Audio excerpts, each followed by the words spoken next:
वो यहाँ राम राम जपवाने नहीं आए थे, वो यहाँ राम के बारे में बताने आए थे कि वो राम कौन है जिसको पाके तुम्हारा जन्म सफल होगा। राम राम तो सारे ही जपते रहे आज तक। तो इसीलिए साहिब ने निबेड़ा किया है कि 52 अक्षरों के द्वारा पैदा होने वाला जो नाम है रा और मां, ये इंसानों की देन है, ये इंसानों ने बनाया है ये अक्षर। सबसे पहले जब आदि मानव के रूप में इंसान आया इस दुनिया में, तो उसके पास ना तो कपड़े थे, ना कोई रसोई, ना मकान, ना दुकान, ना कोई नौकरी, कुछ भी नहीं। उसके पास भाषा भी नहीं थी, उसके पास कोई अक्षर भी नहीं थे, उसके पास कोई किताबें ग्रंथ पोथियां नहीं थी। वो जानवरों की तरह बातें करता था, जैसे दो कुत्ते आपस में बात करते हैं, दो चिड़िया आपस में बात करती है। ऐसे ही इशारों की भाषा में, आवाजों की भाषाओं में तरह तरह की आवाजें निकाल के वो एक दूसरे को संकेत देते थे। लेकिन धीरे धीरे बुद्धि विकसित हुई, उन्होंने उन्हीं आवाजों को एक लिख के लिपिबद्ध कर दिया कि मैं आ बोलूंगा तो ये आ ऐसे लिखा जाएगा, मैं पा बोलूंगा तो पा ऐसे लिखेंगे, का बोलूंगा तो का ऐसे लिखेंगे। फिर उन्हीं अक्षरों को, उन्हीं ध्वनियों को जोड़ जोड़ के शब्द बना दिए गए। जैसे का और ला, कल में मां जोड़ दिया, क ल म हो गया, आवाज वही है क ल म। मां हटा दो तो क ल, लेकिन उसका मतलब बदल जाता है। कल का मतलब बदल गया, कलम का मतलब बदल गया। अब क ल म को ही ला पीछे कर दिया, मां आगे कर दिया, क म ल। आवाज वही निकली लेकिन मतलब ही बदल गया। राम मारा, दोनों का मतलब ही बदल गया, जबकि आवाज तो एक ही है। तो ये बुद्धि विवेक उस आदमी के, उन इंसानों के जब आया, तब उन्होंने भाषाओं का विस्तार कर दिया और सारे संसार में जो कुछ भी दिखता रहा उनको, उसको वो लिपिबद्ध करते रहे कि ये दिखेगा तो ये लिखेंगे, वो दिखा तो ये लिखेंगे। उसकी फोटो खींची, उसका नाम लिया। फोटो खींची मतलब बता दिया लोगों को, पत्थर उठा के दिखा दिया, बेटा इसको पत्थर कहते हैं। उस वक्त कैमरे तो थे नहीं, फोटो तो खींच नहीं सकते। लेकिन आज वही बच्चे जिनको आप भेजते हो स्कूल में, उनको वही आदि मानवों वाली पढ़ाई करवाई जाती है। आज भी उनको कबूतर बोल के कबूतर का चित्र दिखा दिया जाता है ताकि मतभेद ना रहे। मैं का से कबूतर बोलूं और वो का से कौवा बोले और उसको कबूतर समझे, इसलिए नहीं। कबूतर लिखा है तो कबूतर का ही चित्र बना है, कौवा लिखा है तो कौवे का ही चित्र बना है, ताकि हमें समझ में आ जाए कि किस वस्तु का नाम ये 52 अक्षरों के द्वारा हम उच्चारित कर रहे हैं, ताकि सब एक मत हो जाए। लेकिन हमारा एक मत हमारी भाषा तक ही सीमित रह जाता है। हिंदी भाषा में जितने भी नाम आप बोल रहे हो, चाहे आप हिंदी भाषा को पढ़ पढ़ के पीएचडी कर लो, डॉक्टर बन जाओ, साइंटिस्ट बन जाओ, लेकिन चीन में जाके तुम बच्चों वाली एबीसीडी नहीं पढ़ पाओगे, बड़े ज्ञानी बने हो तो। चीनी भाषा की एबीसीडी नहीं पढ़ पाओगे तुम लोग, चाहे यहां पर तुम पीएचडी कहला रहे हो, क्योंकि भाषा का ज्ञान अलग तो सारा खेल ही खत्म। चीन में जाके आप पानी भी नहीं मांग पाओगे किसी से, क्या बोलते हैं वहां पे, लेकिन इशारा सारी दुनिया में चलेगा। जहां मर्जी चले जाना, कहीं भी चले जाना, इशारा हर जगह काम करता है। तो इन्हीं 52 अक्षरों के द्वारा सारे संसार में जितनी भी रचनाएं दिखाई दी, उसका एक नाम रख दिया। आसमान का नाम आसमान रख दिया, हवा का नाम हवा रख दिया, अग्नि का नाम अग्नि रख दिया। ये सब तो ठीक था क्योंकि दुनियादारी करनी है, इसलिए। गलती यहां कर दी कि हमने परमात्मा के भी नाम रख दिए। जब परमात्मा के नाम रख दिए बिना देखे, अब दिक्कत आ गई, क्योंकि हर चीज जो दिख रही है उसका नाम लिख के आप साबित कर सकते हो कि मैंने इसका नाम रखा है। लेकिन परमात्मा दिखाई ना दिया किसी को, लेकिन नाम रख दिया उसका। इसी प्रकार मुसलमानों ने अल्लाह दिखाई नहीं दिया, उसका नाम रख दिया अल्लाह, रब। ऐसे ही ईसाइयों ने जो चीज नहीं दिखाई दी उसका नाम रख दिया। ऐसे ही सिखों ने वाहेगुरु नाम रख दिया। अब वो चीज नहीं पता है, इसलिए सारे झगड़ा कर रहे हैं। नहीं मेरा राम बड़ा, नहीं मेरा अल्लाह बड़ा, नहीं मेरा वाहेगुरु बड़ा, नहीं मेरा गॉड बड़ा।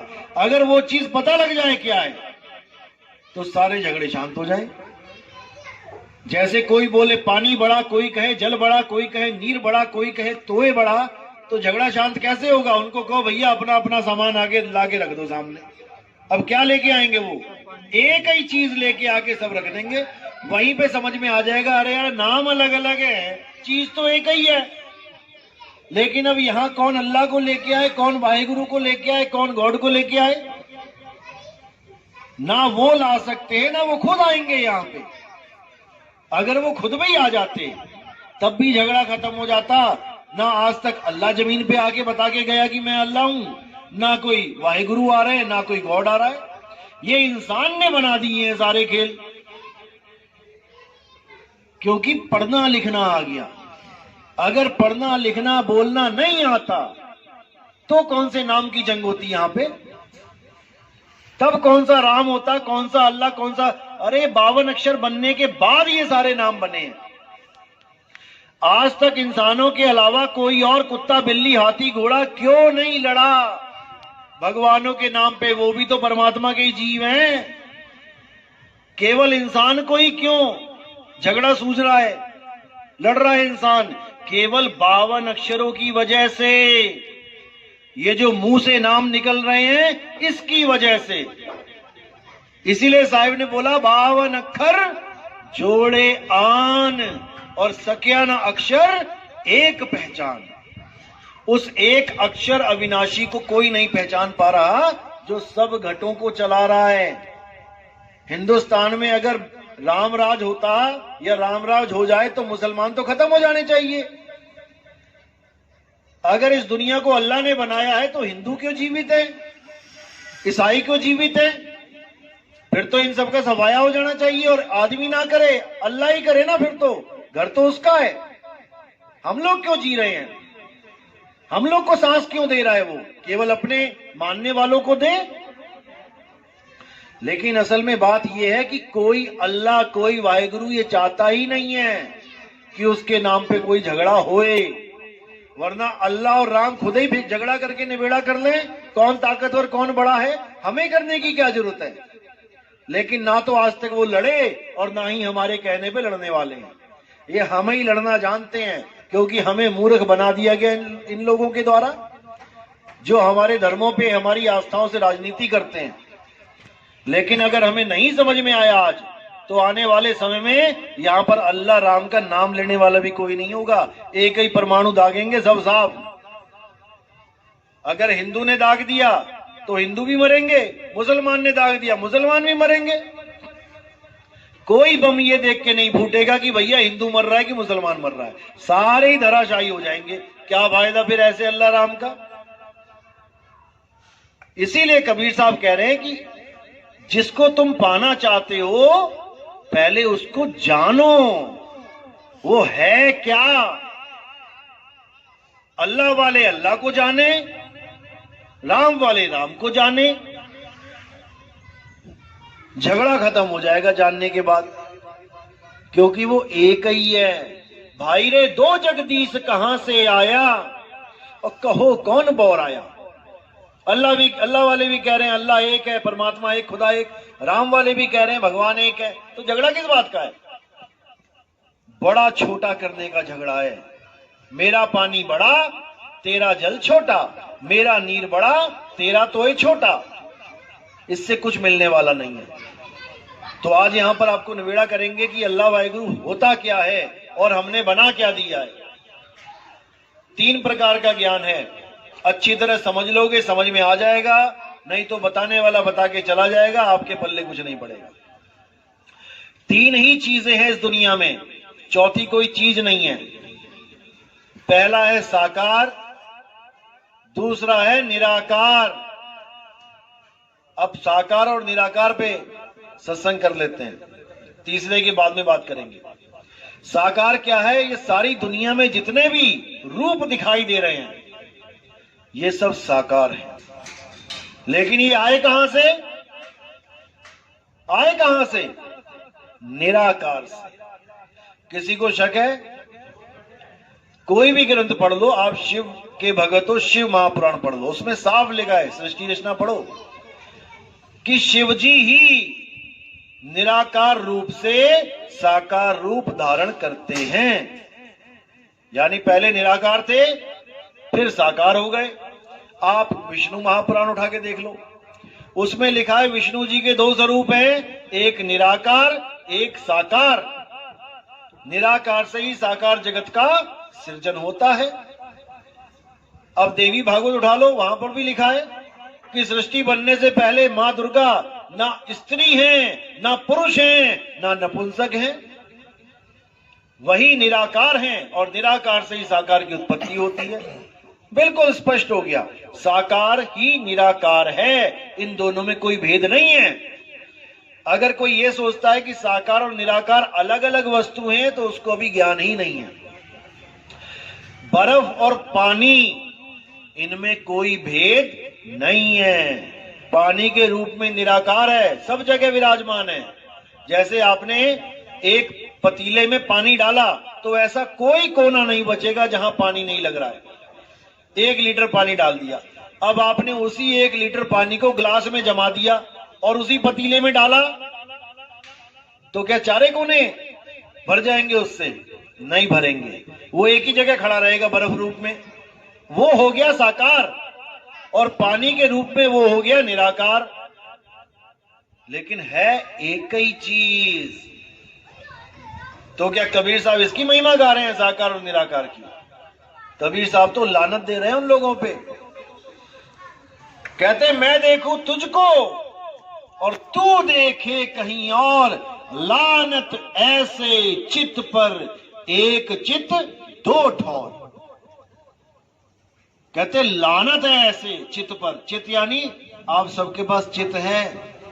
आधों का चित लग गया साकार में, आधों का चित लग गया निराकार में, और साहिब कह रहे लानत है ऐसे चित पर जो कभी साकार में और कभी निराकार में ही उलझा रहता है, जबकि दोनों एक ही हैं। आपने कई सत्संगों में देखा होगा, महात्माओं के भगत लोग जाते हैं और एक दूसरे के पैर छूते हैं। आपने छुए? किस किस ने छुए हैं? हाथ खड़े करो। किसी ने नहीं छुए, आप लोग ने छुए हैं। अब देखो, अब किसके पैर छू रहे हैं जाके? अब वो चाहे अंडा खा के आया, चाहे मीट खा के आया, चाहे गोली मार के आया, किसी को सत्संग में खड़ा हुआ और आपने जाके पैर छू लिए। आपने पूछा पैर छूने से पहले कि भैया क्या कर्म करके आया तू? उठ के सबके पैर छू लिए, भगवान बना दिया सबको, और क्या बोल दिया? तू ही निरंकार। अब देखो, साकार को ही बोल दिया तू ही निरंकार। समझो इस बात को। साकार के पैर छू के उसको कह दिया तू ही निरंकार, तो तब भी नहीं समझ पाए कि साकार निराकार एक को ही है, एक को ही है। कान ऐसे पकड़ाए थे तो किसी ने कह दिया अरे बेवकूफ तूने कान पकड़ लिए, तो क्या करूं? ऐसे पकड़। अरे वही है। साहिब कहते हैं कोई निर्गुण में रीझ रहा, कोई सरगुण ठहराए, अटपट चाल कबीर की मुंह से कही ना जाए। दादू जी की वाणी है। कोई साकार में उलझ गया, कोई निराकार में उलझ गया, और है एक ही चीज। अब इसी साकार और निराकार को देख कौन रहा है? जिस दिन तुमने ये विचार कर लिया, तुम्हारे पर्दे खुल जाएंगे। साकार को कौन देख रहा है? मैं ही देख रहा हूं। और निराकार को कौन देख रहा है? मैं ही देख रहा हूं। जब दोनों को मैं देख रहा हूं तो मैं क्या हूं? जिस दिन ये समझ में आ गया, जिस दिन ये समझ में आ गया कि मैं कौन हूं, उस दिन साकार और निराकार की महिमा खत्म हो जाती है। जब तक ये नहीं पता लगा कि मैं कौन हूं, जब तक दूसरे को ही पूजोगे, तब तक दूसरे को ही पूजोगे। लेकिन जब समझ में आ जाएगा कि मैं कौन हूं, उसके बाद दूसरा खत्म हो जाएगा। तो मैं क्या हूं? आत्मा हूं। हे अर्जुन, तू मैं और ये सारे राजा महाराजा हम शरीर नहीं हैं, हम आत्मा हैं। अध्याय 2 पढ़ो। ऐसा कोई समय नहीं था जब तू, मैं और ये राजा महाराजा नहीं थे, और ऐसा कोई समय नहीं आएगा जब तू, मैं और ये राजा महाराजा नहीं होंगे। तो फिर कौन मरा? इतना बड़ा युद्ध हो गया, मरा कौन? जब कोई समय ही नहीं था जब हम तुम नहीं थे, और ऐसा कोई समय नहीं आएगा जब हम तुम नहीं रहेंगे, तो मरा कौन? कोई नहीं मरा, केवल शरीर खत्म हुए हैं। और शरीर तो हम हैं ही नहीं, शरीर तो कपड़े हैं इस आत्मा के। आज ये इंसानी कपड़े पहन लिए, कल को क्या पता शेर चीते के कपड़े पहनने पड़ जाएं। इसीलिए बोला गया इंसानी चोला बार बार नहीं मिलता। इंसानी चोला, चोला क्या होता है? कहते ना बाबा जी का चोला देखो, कपड़े। इंसानी चोला है ये, कपड़े पहने तुमने। कहां मिले ये कपड़े? सड़क पे पड़े हुए मिले, पहन लिए। ये मां के गर्भ में पहन के आए हो। तुमने आदमी के कपड़े पहन लिए और कुछ ने औरतों के कपड़े पहन लिए। जैसे पजामा लेने जाओ तो 2 तरह के पजामे मिलते हैं, एक लेडीज एक जेंट्स। कोट लेने जाओ तो लेडीज जेंट्स, चश्मा लेने जाओ लेडीज जेंट्स। ऐसे ही मां के गर्भ में जो हमें शरीर मिलता है वो भी लेडीज और जेंट्स होता है, लेकिन हम कपड़े नहीं हो जाते, हम तो उसको पहन रहे हैं।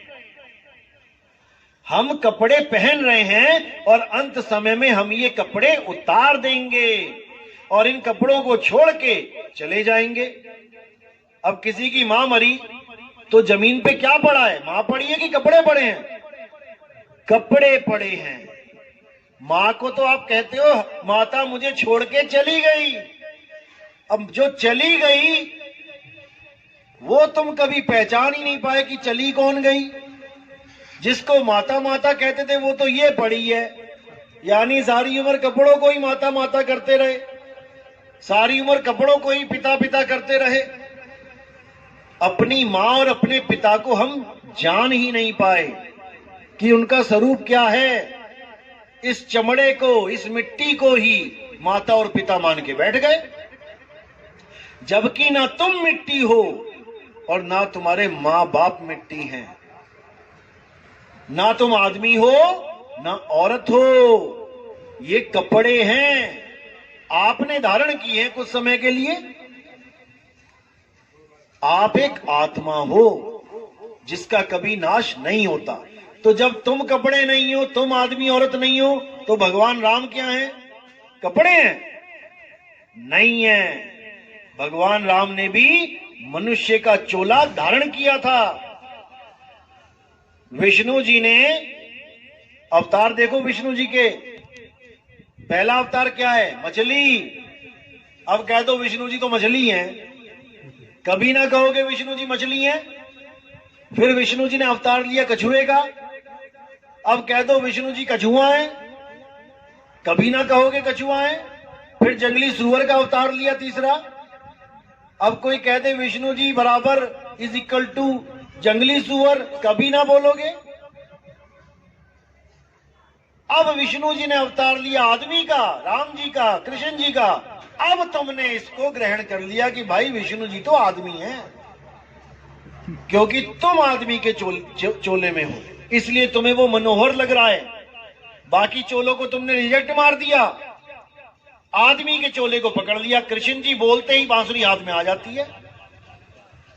अब विष्णु जी ने एक ही बार में 2 चोले धारण किए, आदमी का तो किया, औरत का भी कर लिया, लेकिन तुमने कभी ना माना विष्णु जी को औरत। कब किया था औरत का रूप धारण? जब अमृत बट रहा था और दैत्यों ने रूप बदल के देवताओं में बैठ के अमृत का पान किया था, तो कौन थी वो जिसने चक्र से दोनों की गर्दन काट दी थी? आदमी था कि औरत? औरत रूप में थी। तो कह दो विष्णु जी औरत है? नहीं कहोगे। जब भस्मासुर को मारा, शंकर जी को भस्मासुर ने दौड़ा लिया, क्योंकि ऐसा आशीर्वाद दे दिया कि अब उस आशीर्वाद के सामने खुद भी झुकना पड़ गया। अब वो शंकर जी को भगा रहे हैं। अब शंकर जी ने किसको याद किया? विष्णु जी को, कि बचाओ प्रभु, कहां फंस गए। अब विष्णु जी अगर अपने असली रूप में आ जाते तो जैसे शंकर जी भाग रहे थे वैसे विष्णु जी को भी भागना पड़ता, क्योंकि वरदान ही ऐसा था। सिर पे हाथ रखा और भस्म। तब विष्णु जी ने क्या किया? मोहिनी रूप लिया, एक लेडीज का रूप लिया और आके डांस करने लगे उसके सामने और उसको भी नचाने लगे। अब जैसे जैसे वो डांस करे वैसे वैसे वो राक्षस डांस करे, भस्मासुर। डांस करते करते क्या दिमाग लगाया? अपना हाथ अपने सिर पे रख लिया, उधर उसने भी अपना हाथ अपने सिर पे रख लिया, भस्म हो गया। अब कोई कहे कि विष्णु जी तो औरत ही है, असली रूप तो औरत का है, जो शेषनाग पे है वो तो नकली रूप है, तो हजम नहीं होगा। कहने का मतलब ये है, विष्णु जी का ना तो आदमी का रूप है, ना औरत का रूप है, ना मछली का, ना कछुए का, ना जंगली सूअर का। विष्णु जी का असली रूप है आत्मा का। विष्णु जी आत्मा है, राम जी आत्मा है, कृष्ण जी आत्मा है। शरीर तो उन्होंने केवल लीला करने के लिए धारण किया है, जैसे आप लोग आत्मा हैं। शरीर तो केवल ये दुनियादारी करने के लिए धारण किया है। आप नहीं मिट्टी हो गए, आप नहीं आदमी और औरत हो गए। यही गीता में समझाया गया। हे अर्जुन, जो अपने आप को शरीर मानते हैं और जो मुझे भी शरीर करके जानते हैं, असल में वो मुझे जानते ही नहीं। मेरी पूजा, मेरी भक्ति केवल वो लोग कर पाते हैं जो मुझे तत्व रूप में जानते हैं कि मैं हूं क्या। क्योंकि उन्होंने महिमा किसकी गाई है गीता में? जिसको शस्त्र काट नहीं सकता, अग्नि जला नहीं सकती, वायु सुखा नहीं सकती, जल भिगो नहीं सकता। कौन है वो? आत्मदेव है, अजन्मा है। लेकिन हम किसकी पूजा करने में लग गए? जिसके पैर में तीर लग गया था। किसके लगा था? कृष्ण जी के। कृष्ण जी के। तो जब वो कह रहे हैं कि जिसको शस्त्र काट नहीं सकता, अग्नि जला नहीं सकती, तो हमें कब कहा उन्होंने कि जिसके पैर में तीर लग जाए उसकी पूजा करो? उन्होंने कहा जहां तीर भी ना लग पाए उसको जानो अर्जुन। इसीलिए हम इतने युगों से धक्के खाते हुए आज कलयुग में बैठे हैं।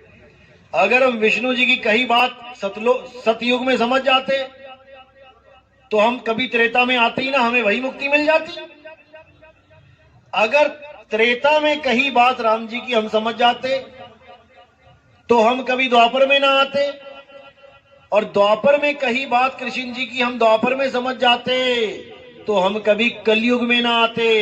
और अगर अब कलयुग में भी नितिन दास की बात तुम्हें समझ में नहीं आ रही है तो दोबारा तैयारी कर लो आने की। बस यही है फॉर्मूला। समझ जाओगे तो निकल जाओगे, नहीं समझोगे तो फिर वापस आ जाओगे। ऐसे ही ढूंढ रहे होगे कोई गुरु, कोई मुझे मुक्ति दे दे, और जो मुक्ति की बात चल रही है वो समझ में नहीं आ रही है। इसीलिए कबीर साहब ने कोई कसर नहीं छोड़ी बताने में। उन्होंने बोला, जल में मीन प्यासी, मोहे देखत आवे हासी, आत्म ज्ञान बिना नर भटके। कहां भटके? तुम्हें तो लग रहा है हम तो जा रहे हैं भगवान जी के पास। कभी काबा कभी काशी। मुसलमान जा रहे हैं काबा और बड़े खुश होके जा रहे हैं, और साहिब क्या कह रहे हैं? आत्म ज्ञान बिना नर भटके। भटकने जा रहे हो तुम वहां पे, क्योंकि तुम्हारा खुदा किसी काबा काशी का गुलाम नहीं है कि वहीं बैठा हुआ है। तुम्हारा साहिब तुम्हारे अंदर बैठा है, तुम्हारी आत्मा में बैठा है। ज्यों तिल माही तेल है, ज्यों चकमक में आग, और तेरा साईं तुझ में है, जाग सके तो जाग। जब मेरा साईं मुझ में है तो फिर मैं कहां जाऊं उसे ढूंढने? दूध में घी छुपा है, अब दूध कहां जाए घी को ढूंढने? कहीं भी चला जाए वो उसे ढूंढ नहीं सकता, क्योंकि दूध में ही घी है। बस उसे ऐसा गुरु चाहिए जो दूध से घी कैसे प्रकट होगा ये विधि बता दे। अगर इतना ज्ञान समझ में आ गया तब तो कल्याण हो जाएगा, नहीं तो फिर किसी मां के गर्भ में पड़ जाओगे जाके। और ये भूल जाना कि यही वाली अम्मा जी मिलेंगी जिससे प्यार करके बैठे हो। पता नहीं कौन सी गधी, कौन सी सूरी, कौन सी हथनी के गर्भ में जाके फिर वैसा ही निकल के आ जाओगे सामान। जैसी मां वैसा बेटा। आज तो इंसानी चोले में यानी इंसान रूपी मां के गर्भ में पड़ गए तो मिल गया चोला, नहीं तो कुतिया के गर्भ में पड़ जाते तो कुत्ता बन के निकल आते। आज कोई कहे कि वो कुतिया लेटी है, जा इसका दूध पी, जाके पिएगा कोई ना पिएगा। और जब उसके गर्भ में पड़ गए तो बाकी भाइयों को पीछे करोगे, सबसे पहले जाके चूसोगे, हो जाओगे, तगड़े हो जाओगे। वहां तुम्हें याद नहीं रहेगा कि मैं कभी इंसान था और मैं घिन कर रहा था कि ये दूध मैं नहीं पी सकता। अब चूस चूस के मोटे ताजे हो जाओगे। ये माया का खेल है भाई, ऐसा घुमा रखा है इसने कि हालत खराब कर देगी। इसीलिए साहिब ने बोला, जब लग ना चीनोगे आत्म तब लग ना मिली है परमात्म। आत्म चीने परमात्म चीने संत कहावे सोए, और यह भेद काया से बाहर बूझे बिरला कोई। जब तक काया से बाहर का ज्ञान नहीं समझ में आया, यानी विदेही ज्ञान समझ में नहीं आया, जब तक भटकते ही रहोगे। तो इसीलिए साहिब ने बोला, जब लग ध्यान विदेह न पावे तब लग जीव भव भटका खावे। उस विदेही ज्ञान को समझ लो, उस आत्म राम को समझ लो। वो आत्म राम कहीं मंदिरों में नहीं बैठा है, वो तुम्हारे रोम रोम में बसा हुआ है। भजन भी गाते हो, मेरे रोम रोम में बसने वाले राम मैं तुमसे क्या मांगू। और रोम रोम की जगह ढूंढने कहां जाते हो? मंदिर में। अब कहते हो मैं तुमसे क्या मांगू, और इतनी लंबी लिस्ट लेके जाते हो वहां पे। सब उल्टा चल रहा है काम। कुछ मांगने की जरूरत नहीं है भाई, बिना मांगे सब कुछ मिलेगा। लेकिन तुम्हें भगवान को केवल एटीएम बना के शो कर दिया गया है कि मंदिर जाना है तो ऐसे मंदिर में जाओ जहां तुम्हारी इच्छा पूर्ति हो जाए। उसका नाम भी यही रख दिया, इच्छा पूर्ति मंदिर। मतलब घर बैठ के अगर तुम मांगोगे तो उसने कानों में उंगलियां दे रखी हैं, और वहां जाके मांगोगे तो वो सुन लेगा। कमाल कर दी। इसी भरम में सारा जग भूल रहा है।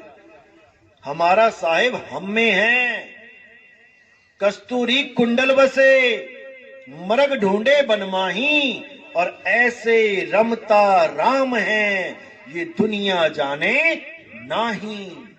ये दुनिया नहीं समझ सकती उसको, क्योंकि जितने भी लोग हैं उन्होंने भगवान को एक बिजनेसमैन समझ लिया है। भगवान जी मुझे ये दे देना, मैं तुम्हें वो दे दूंगा।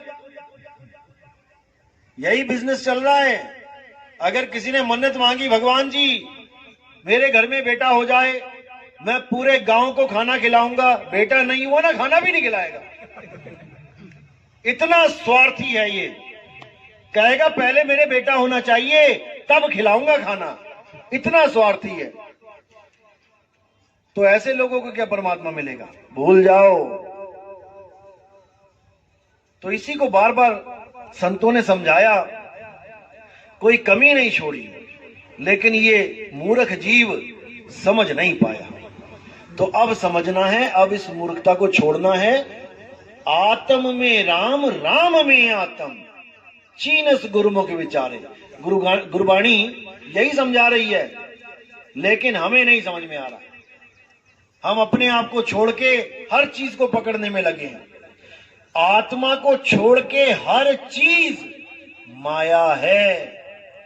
यही अर्जुन को समझाया गया कि हे अर्जुन, आत्मा अजन्मा है, आत्मा नित्य है, आत्मा शाश्वत है, आत्मा पुरातन सनातन है। जो आत्मा के पुजारी हैं असल में वही सनातनी हैं। सनातनी यानी जिसका कोई आदि और अंत ना हो। कहते हैं ना हिंदू धर्म का कोई आदि और अंत नहीं है, सनातन धर्म का आदि और अंत नहीं है। वो तब नहीं है जब तुम आत्मज्ञानी हो जाओ। अगर तुम राम जी के पुजारी हो तो सत्य त्रेता, त्रेता से पहले दिखाओ राम जी कहां है? आदि और अंत में आता है त्रेता क्या? अगर तुम विष्णु जी के पुजारी हो तो सतयुग, तुम कृष्ण जी के पुजारी हो तो द्वापर युग, तुम किसी और गुरु के पुजारी हो जिसको तुमने भगवान मान लिया तो ये तो कलयुग। इसीलिए 10वीं पातशाही को पूछा गया तुम्हारा गुरु कौन है? उन्होंने क्या बोला? आदि अंत एको अवतारा, सोई गुरु समझो हमारा। उन्होंने 9वीं पातशाही का नाम नहीं लिया कि ये गुरुजी मेरे गुरुजी हैं। उन्होंने कहा वो मेरा गुरु है जो आदि अंत तक एक ही अवतार में रहता है। और वो क्या कौन है? आत्मदेव। हे अर्जुन, आत्मा ना तो कभी जन्म लेता है ना ही आत्मा की कभी मृत्यु होती है। आदि और अंत तक केवल आत्मा ही आत्मा होता है, इसके अलावा कुछ नहीं। बाकी सब जन्मते हैं, मरते हैं, आते हैं, जाते हैं, लेकिन आत्मा अचल हमेशा एक ही रस में रहता है। वो परिवर्तित नहीं होता, क्योंकि परिवर्तन होने वाली हर चीज माया है। बर्फ जब पिघल जाती है तो वो पानी बन जाती है, माया है। साकार कहां से आया? निराकार से। निराकार ही जब साकार बन रहा है तो माया है, और साकार निराकार हो जाता है तो भी माया है। वो क्या है जो कभी नहीं बदलता? वो आत्मा है। आत्मा सदा एक रस रहता है। तो निराकार साकार की भक्ति जो है वो नीचे लेवल की भक्ति है। सबसे नीचे साकार की भक्ति है, उससे ऊपर निराकार की भक्ति है दोनों एक ही। लेकिन जैसे सिक्के के दो पहलू हैं, हेड और टेल, है एक ही सिक्के के पहलू, लेकिन जो तुम मांगते हो वो आ जाए तो जीतते हो, और जो दूसरा आ जाए तो हार जाते हो। बस यही खेल चल रहा है, यही खेल चल रहा है। जो तुम्हें समझ में आ गया कि मैं तो साकार का भगत हूं, वो तुम्हारे सामने रख दे तो तुम खुश हो जाते हो, अरे क्या बात है, भगवान जी आ गए। और जो निराकार के भगत हैं, जब उनसे निराकार की बात करो तो वो खुश हो जाते हैं, वाह वाह वाह, क्या बात है, क्या ज्ञान है। दोनों ही अज्ञान है, दोनों ही अज्ञान है। अब साकार निराकार दोनों से न्यारा क्या है? तो साहिब कहते हैं सरगुण निर्गुण दोनों से न्यारा, जानेगा कोई जानन हारा। उसको जानो जो साकार से निराकार नहीं होता, जो निराकार से साकार नहीं होता। वो कौन है? आत्मदेव, जिसको शब्द भी कहते हैं। कबीर साहब की वाणी में जहां भी शब्द लिखा हुआ है वहां पर दो प्रकार के शब्द हैं, एक तो खंडित शब्द जो अक्षरों से बनते हैं, और एक अखंड शब्द जिसको नाम अखंड बोला जाता है, और वो आत्म राम है। नाम अखंड अंडा, सार शब्द गरजे बरमंडा। सार शब्द यानी वो परमात्मा, वो आत्म देव। जहां देव लगा है वो परमात्मा के लिए है, और जहां जीव लगा है वो जीवात्मा के लिए है। धक्के खाने वाले लोग जीवात्मा होते हैं, और जो अचल अवस्था में रहते हैं वो परमात्मा परम पद को प्राप्त होते हैं। इसीलिए गरीबदास जी ने बोला, कोटि तो ब्रह्मा भय और कोटि भय ईश, साहिब तेरी बंदगी से जीव बने जगदीश। जैसे समुद्र नीचे अचल है, ऊपर लहरें चल रही हैं। क्यों चल रही हैं? वायु का साथ ले लिया, हवा चली और उसी के साथ लहरें भी चलने लग गई। अब लहरें जो चल रही हैं उसको तुम गिन सकते हो, एक आई, दूसरी आई, तीसरी आई, चौथी आई, लेकिन समुद्र को क्या गिनोगे? वो अचल है। तो जब तक लहरें चल रही हैं, ये बैठी हैं लहरें, ये जीव अवस्था ही लहरें हैं। एक आया, दूसरा आया, तीसरा आया, और जब यही लहरें शांत होके उस मन रूपी वायु का साथ छोड़ के उस समुद्र में समा जाती हैं, तो कोई पहचान भी नहीं सकता कि इसको लहर कहूं कि समुद्र कहूं, एक हो जाती है। तो इसलिए साहिब ने बोला, अब तो जाए चढ़े सिंहासन और मिले हैं सारंग पानी, राम कबीरा एक भय है कोई न सके पछाणी। जब गुरु मिलता है आत्मज्ञानी तो तुम्हारी अवस्था को बदल देता है। जहां तुम अपने आप को काया मान रहे थे, अब काया से हटके तुम अपने सत्य स्वरूप को प्राप्त करते हो। अब लहरों वाला काम खत्म और अटल अविनाशी सत्य पे आके आप स्थिर हो जाते हो। इसी को स्थित प्रज्ञ बोला गया है गीता में।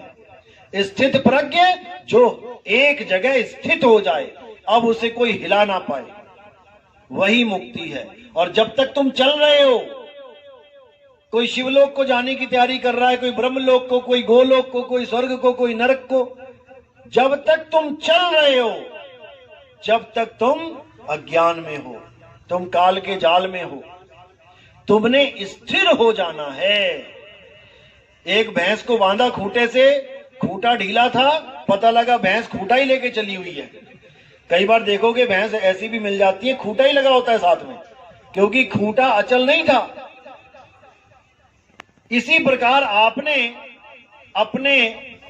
अपनी सूरत को जहां स्थिर करना है, वो खूंटा अचल होना चाहिए। अगर तुमने सुरती लगा ली किसी पत्थर में, तो आज यहां पे, कल को उठा के किसी ने और कहीं रख दिया, फिर उधर मुंह घूम जाएगा तुम्हारा। या फिर आप कोई मंत्र में उलझ गए हो, तो आज ये मंत्र है, कल को गुरु बदल दिया, मंत्र भी बदल गया तुम्हारा। अब करना क्या है? उस अचल आत्मा में स्थिर होना है जो आपके पास है। किसी मंत्र में नहीं फंसना, किसी जंत्र में नहीं फंसना, किसी मूर्ति पूजा पाठ में नहीं जाना, अपनी आत्मा को जानना है। यही आत्मज्ञान है। जैसे आत्महत्या का मतलब होता है खुद की हत्या करना, किसी और को गोली मारना आत्महत्या नहीं होता। आत्म रक्षा होता है खुद की रक्षा करना। पड़ोसियों की रक्षा करने को आत्मरक्षा नहीं कहते। अपने बारे में किताब लिख देना आत्म कथा होता है, किसी और की कथा लिखना आत्म कथा नहीं होता। अपने ऊपर निर्भर हो जाना आत्म निर्भर हो जाता है। किसी और पे निर्भर रहना आत्मनिर्भर नहीं कहलाता। इसी तरह आत्म ज्ञान किसी और का ज्ञान लेना नहीं होता कि दोनों हाथ कर दिए सामने, निराकार दिखा दिया, अरे वो दिख रहा है, जो दिख रहा है वो तुमसे भिन्न है, वो आत्मज्ञान नहीं है। आत्मज्ञान का मतलब है जो उसको देख रहा है उसके बारे में जानो। देख कौन रहा है? आत्म देख रहा है, तुम स्वयं देख रहे हो। किसी और को पूजना, किसी और की पूजा करना, किसी और में आस्था लगा लेना, ये आत्मज्ञान नहीं है। खुद को जानना है। खुद को कैसे जानेंगे? हे अर्जुन, अध्याय 4 34वां श्लोक। हे अर्जुन, इस दुनिया में 2 प्रकार के तत्व हैं, एक असत और एक सत्य। असत तो ये सारे शरीर है, क्योंकि ये बदल जाते हैं। जब आप पैदा हुए इस दुनिया में, शरीर पैदा हुआ तो 6 इंच के थे, 8 इंच के थे, धीरे धीरे धीरे देखो कितने बड़े हो गए। यानी ये माया है, बदल रही है। तुम्हें तो ये भी नहीं पता मेरी शक्ल है कैसी। बचपन वाली थी मेरी शक्ल, या 10 साल वाली थी, या आज 20, 25, 30, 40 साल वाली है, या फिर 80 साल में बूढ़े से लटकने वाले चेहरे वाली मेरी असली शक्ल है। तुम्हें तो ये भी नहीं पता। तुम सारी शक्लों को अपनी शक्ल मान बैठे हो। सारी फोटो ले लो अपनी, जितनी भी आज तक खिंचवाई हैं, इसमें से बता दो तुम्हारी शक्ल कौन सी है। सारी शक्ल मान के बैठे हो अपनी। इसीलिए हे अर्जुन, आत्मा सत्य है, आत्मा कभी नहीं बदलती। अगर तुम सत्य को प्राप्त करना चाहते हो तो ऐसे गुरु की शरण में जाओ जिसने आत्मा को जान लिया है। वही तुम्हें तुम्हारी आत्मा का ज्ञान देगा, जिसको एक बार प्राप्त करने के बाद तुम्हें कोई भरमा नहीं सकता, तुम्हें कोई विचलित नहीं कर सकता। तुम कभी नहीं समझ पाओगे अपने आप को मिट्टी, क्योंकि तुम खुद को जान जाओगे। अभी तो मिट्टी मान बैठे हो अपने आप को, फिर तुम अपने आप को आत्मा जान जाओगे। जिसने कभी करंट को हाथ नहीं लगाया वो कभी नहीं जान सकता कि ये पंखा कैसे चल रहा है, किस ताकत से चल रहा है। उसने केवल सुन लिया, कि पंखा करंट से चलता है, लेकिन उसको करंट का बोध कभी नहीं हो सकता जब तक वो उसको हाथ ना लगा ले। केवल बातों में ही चलेगा, हाँ बिजली आ गई, हाँ बिजली चली गई, लेकिन बिजली होती कैसी है इसका बोध उसे नहीं हो सकता। इसी प्रकार आत्मा आत्मा तो सारे कर रहे हैं, जो गीता भागवत का पाठ करने आ रहे हैं 7-7 दिन, आत्मा आत्मा तो वो भी चिल्ला रहे हैं, लेकिन देखना फिर क्या करवाते हैं। पूरा दिन आत्मा आत्मा करके शरीर की पूजा, वो भी शरीर क्या बोलूं, पत्थर है, पत्थर की पूजा करवा के भेज देते हैं घर। अब कहां गई तुम्हारी आत्मा, अब कहां गया तुम्हारा आत्मज्ञान? किसी को नहीं समझ में आ रहा कि हमारे साथ करवाया, हमें क्या बताया जा रहा है, कैसे हमें घुमा दिया जा रहा है। इसीलिए कबीर साहब को बोलना पड़ा, कबीर आत्म ज्ञान का पड़ा नगर में शोर, और पूछो कैसी आत्मा, देखते दांत निपोर। उनको पूछो आत्मा होती कैसी है? क्या आत्मा के 2 हाथ होते हैं, 2 पैर होते हैं, या आत्मा कोई ज्योति प्रकाश होती है? आधी दुनिया इसको ज्योत को आत्मा मान के बैठी है। मैंने ज्योत देख ली, मैंने प्रकाश देख लिया, मेरा कल्याण हो गया।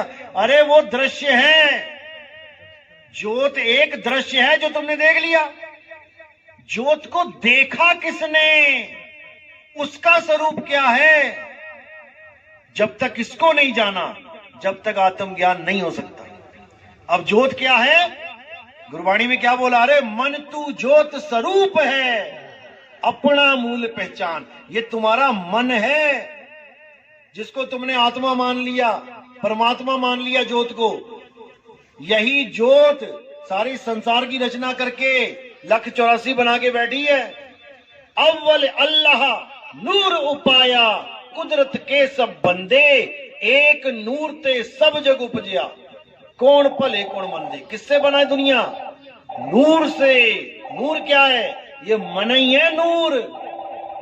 मन ही स्वरूपी देव निरंजन, तुम्हें राख भरमाई हो, ए हंसा तू अमर लोक का बड़ा कालवश आई हो। ये प्रकाश जो दिखाई दे रहा है, यही है काल भगवान। इसी से प्रेम करवा दिया सबको। एक नूर सर्वव्यापक, यही है काल भगवान। इसी का सारा पसारा है। एक राम दशरथ का बेटा, एक राम घट घट में बैठा, एक राम का सगल पसारा। ये है वो राम, मन रूपी राम। और एक राम तीनों से न्यारा, उसको जानना है जो तीनों से न्यारा है। पहला राम कौन है? एक राम दशरथ का बेटा, जो त्रेता युग में आए, दशरथ के पुत्र, यानी कि हम काया रूप में पहचान रहे हैं उनको। पुत्र तो काया ही होती है ना। एक राम दशरथ का बेटा यानी काया राम, तन राम। एक राम घट घट में बैठा। उस काया राम के अंदर कौन बैठा है जो चला रहा है काया को? जीव राम। तुम्हारी काया खुद नहीं चल रही। अगर खुद चलती होती तो क्यों लेट जाती है अंत में? कौन छोड़ के चला गया इस काया को? जीव। ये दूसरा राम जीव राम है जो इस काया को चला रहा है।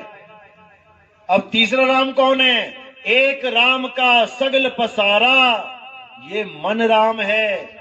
जो ये दुनिया तुम्हें दिख रही है, ये गाड़ियां, कारें, बिल्डिंगें, ये पहले थी क्या? जब इस दुनिया में आदमी आया, आदमी ना आता तो ये बिल्डिंगें आ जाती क्या? क्या शेरों ने 4 मंजिली बिल्डिंग बना दी जंगलों में? या मगरमच्छों ने पनडुब्बियां बना दी पानी में? ये तुम्हारे मन का पसारा है। जितना भी तुम्हें दिख रहा है प्रकृति के अलावा, ये बिल्डिंगें, ये कारें, ये दुनियादारी जितनी, ये तुम्हारे मन का पसारा है। एक राम का सगल पसारा और एक राम तीनों से न्यारा, वो है आत्म राम, जिसको परमात्मा भी बोल देते हैं। तो यही 4 राम का निबेड़ा कबीर साहब ने किया था। लेकिन लोग कबीर साहब को भगवान राम का पुजारी समझ बैठे, तो उनको वाणी बोलना पड़ा, हमारा राम दशरथ सुत नाही। हमारा राम वो है जो सबको चला रहा है, जो किसी को मारता ही नहीं, जो सबको जीवन ही देता है। ये जितने शरीर हैं, इनको जीवन वही दे रहा है, लेकिन समझ में नहीं आ रहा। तो इसी को समझना है, आत्म राम को जानना है, आत्मा के बिना सब झूठ है। तो उम्मीद है कि आज का सत्संग समझ में आया होगा। जिसके नहीं समझ में आया वो हाथ खड़ा कर दे, जिसके आ गया वो भी हाथ खड़ा कर दे। सबके आ गया, चलो बहुत अच्छी बात है, फिर तो आना